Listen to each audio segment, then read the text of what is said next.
perizinan atau semuanya terpenuhi.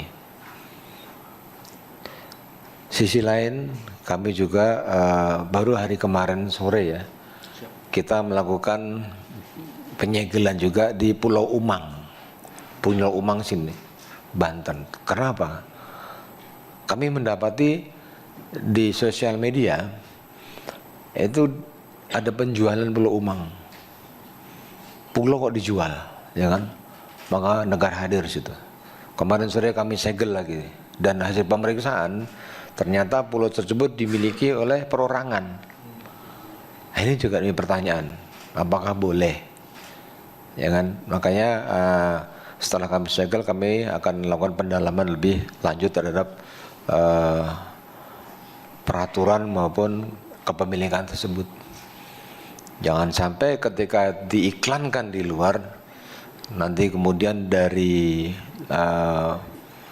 pihak-pihak yang memanfaatkan, apalagi asing, bahaya. Ini hanya di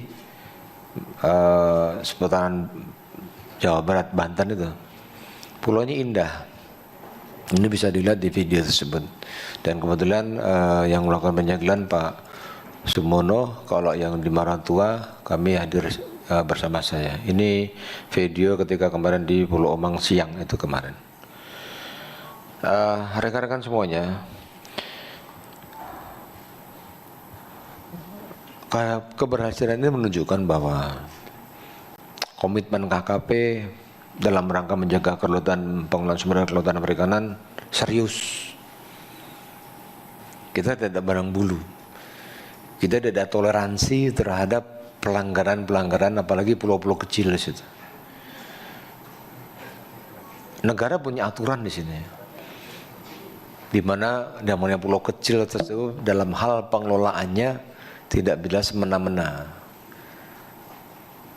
tidak mentang-mentang punya uang bisa membangun. Ada perizinan yang harus ditahapi, yang harus dilalui oleh para pelaku tersebut.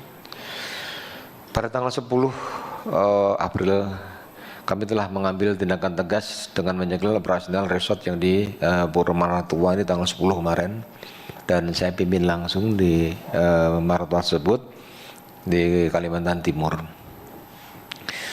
Pulau Maratua ini memiliki luas hanya 22,94 km. Jadi lebih kecil dari 100 km yang menjadi persyaratan sebagai pulau kecil. Maka ini masuk pulau kecil. Sehingga disitulah perlu adanya pengawasan. Perlu ada justru diatur.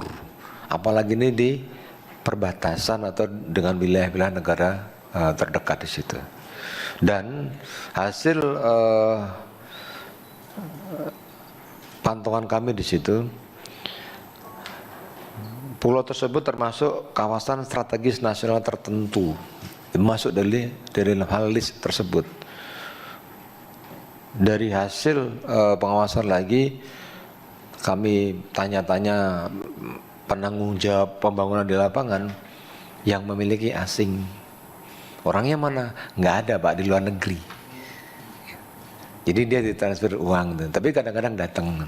Ini yang perlu komitmen tegas dari pemerintah pusat maupun Pemda setempat, bahwa dalam hal inilah mereka bangun villa-villa yang bisa dilalui hanya dari laut. Sementara kami hentikan di situ. Kegiatan ini mereka melakukan pelanggaran pemanfaatan ruang laut, karena di atas bangunan air tersebut dibangunlah di situ ada kotis-kotisnya, ya kan? Kalau nggak kita hentikan mungkin akan nambah lagi dulu. Berhenti dulu, ikutin aturan main di Indonesia ini. Makanya sebagai saya pengingat, saya tancapkan bendera merah putih di sana,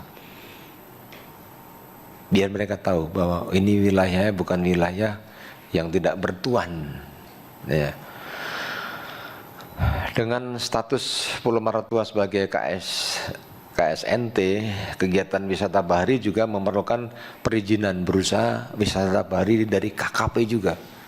Gitu. Kami bukan anti, kami bukan tidak mau dengan wisata, kami dukung wisata tersebut. Wisata bahari kami dukung, Tapi ada aturan yang harus dilalui, yang harus ditaati sama mereka semua itu. Karena di situ ada kalau nggak salah 16 kotes. Mereka ada sudah tertib. Tahun lalu kami segel 20 di sana.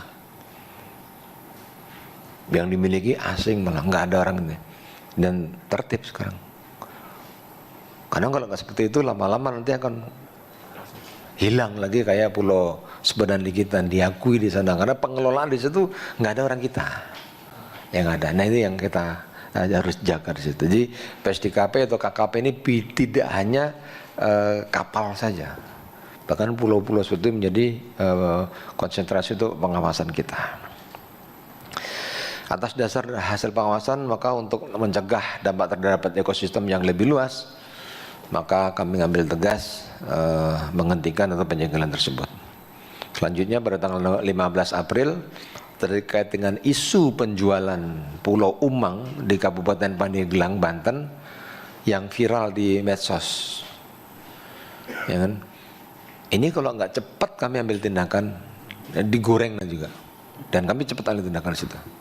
Dan baru pulang tadi malam Pak Sumono itu jam 2 malam baru sampai sini. Kemarin sore itu pakai pulangnya kecil sekali. Kita juga hanya bisa pakai speed karena kandas kapal besar. Rencananya akan seperti itu tadi yang gambar kiri itu, pulau pribadi kan keren sekali itu. Iya, udah seperti itu dia buat rencana. Itu dijual 65 miliar coba. Pulau di dalam negeri. Harus kita cegah dalam ini. Nah, Bapak Ibu sekalian, hasil pemeriksaan dari hal tersebut menunjukkan PT GSM tidak menjual pulau katanya secara online dan iklan oleh agen properti telah dihapus karena kami lakukan pengawasan. Kalau nggak ditindak mungkin masih lanjut. Ya, ini menjadi perhatian kita semua bahwa kami juga terima kasih sama media, sama teman-teman semua. Kami mendapatkan informasi tersebut dari media online, dari semua, maka kami bisa cepat langsung bertindak di lapangan. Dalam hal mendukung geliat ekonomi di pulau-pulau kecil, kami sangat mendukung. Namun kepatuhan adalah harga mati. Ya, saya ulangi lagi, kepatuhan harga mati. Jangan semena-mena nanti, yang penting masyarakat bisa, nggak bisa. Ada aturan tahapan dulu supaya tertib. Ya, yang kami minta adalah kelola laut dengan bijak. Kelola laut dengan bijak supaya anak cucu kita di masa depan tuh masih bisa menikmati, masih bisa ini milik kita. Bapak Ibu sekalian, dalam kurun waktu 2 hari berturut-turut, tanggal 10, 11 April, subscribe, share, like, and comment. Subscribe, share, like, and comment. Subscribe, share, like, and comment. Subscribe, share, like, and comment. Subscribe, share, like, and comment.